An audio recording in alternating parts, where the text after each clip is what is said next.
గౌరవనీయులు సభాధ్యక్షులు పొల్ల రాజశేఖర రెడ్డి గారు, మన వడ్డేర సంఘం ఆధ్వర్యంలో జరిగే ఈ యొక్క కార్యక్రమంలో గౌరవ పెద్దలు కేటీఆర్ గారు, హరీష్ అన్న గారు, శాసన మండలి సభ్యులు మదన్న గారు, వెంకటేష్ గారు,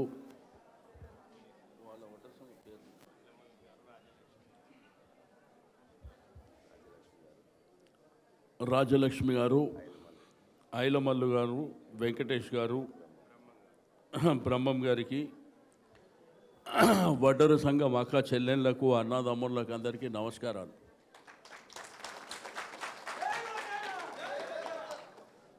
మనకందరికీ తెలుసు, ఇప్పుడు ఎలక్షన్లు జరుగుతున్నాయి. సరే, అనాది నుంచి వడ్డర్లో హైదరాబాద్ సిటీలో అనేకమైనటువంటి ప్రాంతాల్లో మన యొక్క కులవృత్తి చేసుకుంటూ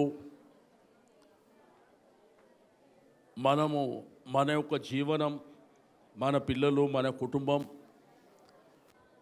మరి కాలక్రమేణా మన వడ్డర్లకు పని లేకుండా అయింది. ఒకప్పుడు బ్రహ్మాండంగా పని ఉండే, ఇప్పుడు ఎక్కడ చూసినా బిల్డింగ్లు వచ్చేసినాయి. ఒకప్పుడు జూబ్లీ హిల్స్ స్లమ్ కానివ్వండి, ఈసుఫ్గూడ, రైమత్ నగర్, బోరబండ, మరి ఎర్రగడ్డ ప్రాంతాల్లో, సికింద్రాబాద్ వస్తే అడ్డగుట్ట ప్రాంతంలో కానీ, మాణికేశ్వర్ నగర్ కానీ అనేకమైనటువంటి ప్రాంతాల్లో మన ఊళ్ళో ఒకప్పుడు 3 పువ్వులు 6 కాయల్లాగా ఉంటుండే. కానీ కాలక్రమేణా అన్ని బిల్డింగ్లు వచ్చినాయి. మరి ఇప్పుడు పని దొరకాలంటే కూడా కష్టమైనటువంటి పరిస్థితి ఉండే.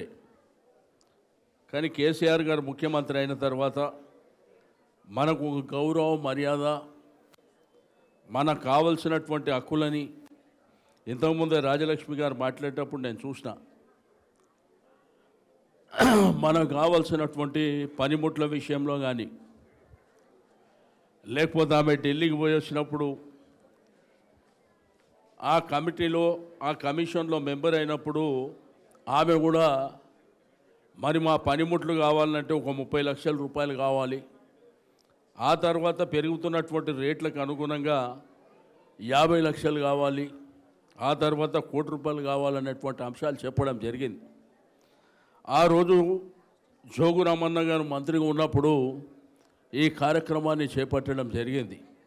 ఆ తర్వాత గంగుల కమలాకర్ గారు మంత్రి ఉన్నప్పుడు గౌరవ ముఖ్యమంత్రి గారి ఆదేశాల మేరకు ఆ రోజు హరీష్ రావు గారు, మేము వీళ్ళ కులవృత్తి ధ్వంసం అయిపోయింది కాబట్టి ఏదో విధంగా ఆదుకోవాలనేటువంటి సంకల్పంతో కార్యక్రమాలు చేసినాం. ఆ తర్వాత మనకు ఉండడానికి నీడ కావాలని కొంతమందికి డబుల్ బెడ్రూమ్లు వచ్చినాయి. అంటే ఆ డబుల్ బెడ్రూమ్లది కూడా మీకు అందరికీ తెలుసు, కులానికింత, మనుషులకింత అని మనం ఇయ్యలే. ఆ అప్లై చేసిన వాళ్ళకందరికీ మనం డ్రా చేసి ఇచ్చినటువంటి పరిస్థితి. దగ్గర 1,00,000 ఇండ్లు కట్టినాం. ఆ 1,00,000 ఇండ్లు కట్టినవి కూడా మీకు టీవీలో చూసినా, పేపర్లో చూసినా అద్భుతంగా కనిపిస్తున్నాయి. ఈ నా కొడుకులు ఎవడు కట్టలే, కానీ అవి మనం కట్టినే వాడు ఇప్పుడు ఇస్తా అంటాడు. దానికి ఏంటంటే ముఖ్యమంత్రి గారి ఆఫీసు జోక్యం చేసుకొని బ్రహ్మాండంగా చేసిరట. ఎవడయ్యా జాగిర్రా నాయన, కట్టింది మేమైతే. ఒక ఇల్లు కట్టిరా ఏంటన్నా? ఒక్క ఇల్లు, ఇందిరమ్మ ఇల్లు అని చెప్పారు. కట్టిరా ఇందిరమ్మ ఇల్లు? వాడి ఇల్లు గుంజుకోకపోతే ఆ దేవుని మొక్కాలే తప్ప వాళ్ళ జీవితంలో ఎవరైనా ఇల్లు కట్టిర్రా? కట్టే పరిస్థితి కూడా లేదు. ఒకప్పుడు మనం బ్రహ్మాండంగా దర్జాగా కేసీఆర్ గారి నాయకత్వంలో జీవిస్తుండే. మనకు కడుపు నిండా అన్నం ఉండే, చేతి నిండా డబ్బులు ఉండే. ఇప్పుడు ఉన్నాయా? మా అక్క చెల్లెళ్ళు కూడా ఇంతకుముందు మాట్లాడేటప్పుడు చెప్తున్నారు, వాళ్ళు వస్తారు సార్, వీళ్ళు వస్తారు, పైసలు మాత్రం వస్తలేవు అని చెప్పి. పైసల కోసం ఎవరో వస్తారని కాదు, తిరిగి కేసీఆర్ గారు ముఖ్యమంత్రి అయితేనే మన యొక్క బాధలన్నీ తీరుతాయని చెప్పి నేను ఇంత సందర్భంగా ఆ రోజు ఏంటంటే మనం అమాయకంగా గ్రామీణ ప్రాంతంలో ఉన్నటువంటి మన రైతులు, మన అన్నదమ్ముళ్ళు, మన అక్క చెల్లెళ్ళు ఈయన ఆకాశం మీద చందమామని తెస్తా అంటే నమ్మిండ్రు. ఏది పడితే అది ఇస్తామని చెప్పారు. మీరు ఒక్క ఓటు వేయండి, మేము ఆకాశం మీదకి చందమామని తెచ్చి మీకు ఇస్తామంటే మన వాళ్ళు నిజమే అని చెప్పి ఓటేసారు. 2000 పెన్షన్ 4000 ఇస్తా అన్నారు. ఇచ్చిండ్రా? తులం బంగారం పెళ్లికి. ఆ రోజు ఏంటంటే పేద మధ్యతరగతి కుటుంబాలు మన ఇంట్లో పెళ్లి జరిగితే సంతోషంగా బ్రహ్మాండంగా చేయాలని, ఎందుకంటే వచ్చే అల్లుడు వాళ్ళ కుటుంబం మోటార్ సైకిల్ పెట్టమంటాడు, 10 తులాల బంగారం పెట్టమంటాడు, రకరకాల కోరికలు ఉంటాయి. మనం ఇంతో అంతో ఆసరం ఉండాలని కేసీఆర్ గారు ఈ భారతదేశంలో ఎవ్వరు ఊహించని విధంగా ₹1,00,000 కళ్యాణ లక్ష్మి కార్యక్రమం తెచ్చాడు. దాన్ని ఏం చెప్పిండు, నేను తులం బంగారం ఇస్తామని చెప్పిండు. తులం బంగారం, కిలో బంగారం వాళ్ళ కుటుంబాలలో ఉన్నాయి, కానీ మనకున్నాయా? మన తెలంగాణ తల్లి బంగారమే మెడలున్న బంగారం గుంజుకున్న దొంగలు చూసారు కదా. రెండోది, కేసీఆర్ గారు ఆ రోజు పేదవాళ్ళు తాగడానికి మంచినీళ్ళు ఫ్రీగా ఇద్దామని చెప్పి మనకు వచ్చే ఇండ్లల్లో నీళ్ళు ఆ బిల్లన్ని మాఫీ చేసి ఫ్రీగా ఇద్దామంటే ఇప్పుడు బిల్లు తీసుకొని వస్తుండ్రా లేదా? ఆ బిల్లు తెచ్చేది నెలదా 2 నెలదా? వాడు 2 ఏళ్ళది బిల్లు తీసుకొని వస్తుండు, నువ్వు కడతావా 50,000 కట్టమని. మీరు ఎవ్వరు కూడా ₹1 కట్టవలసినటువంటి అవసరం లేదు, ఏ రూపాయి కట్టవలసినటువంటి అవసరం లేదు.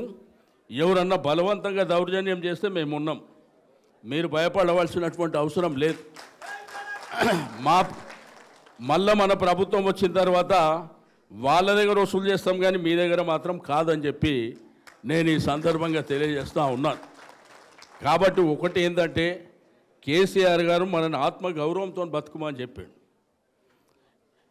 ఆ రోజు మనకు చెప్పింది అదే, పేదలైనా మధ్యతరగతి కుటుంబాలైనా బీసీలైనా సంతోషంగా బతకాలనేటువంటి సంకల్పంతో వారు కార్యక్రమాలు చేసుకుంటూ పోయారు. వారు ఏ కార్యక్రమం చేసినా కానీ మనని ఏం అడగలే, మనకి ఏం అవసరాలు ఉన్నాయో దాని ప్రకారం కార్యక్రమాలు చేసుకుంటూ పోయారు. మీరు ఎట్లా బతకాలి, మీ ఆడవాళ్ళు ఎట్లా బతకాలి, మన కొడుకులు బిడ్డలు ఎట్లా బతకాలి అది ఆలోచన చేసాడు.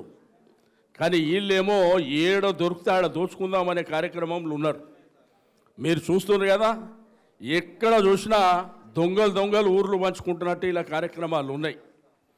కాబట్టి మీకు దయచేసి ఒకటే, వాళ్ళకు బుద్ధి చెప్పవలసినటువంటి ఆయుధం మీ చేతిలో ఉంది. ఆ ఆయుధాన్ని మనం ఉపయోగించుకోవాల్సినటువంటి అవసరం ఉన్నది. ఇక రేపో మాపో మీ ఇళ్ళ దగ్గరకు వస్తారు, 3,000 ఇస్తా ఓటుకు, 4,000 ఇస్తా, తీసుకోండి, సంతోషంగా తీసుకోండి. వాడేమో వాని ఇంటి పైసలా దోచుకున్నాయే కదా. కాబట్టి మీరు ఆ తీసుకోండి పైసలు, ఓటు మాత్రం కారు గుర్తు కొట్టేసి తప్పకుండా మన అభ్యర్థిని గెలిపించండి. Thank you.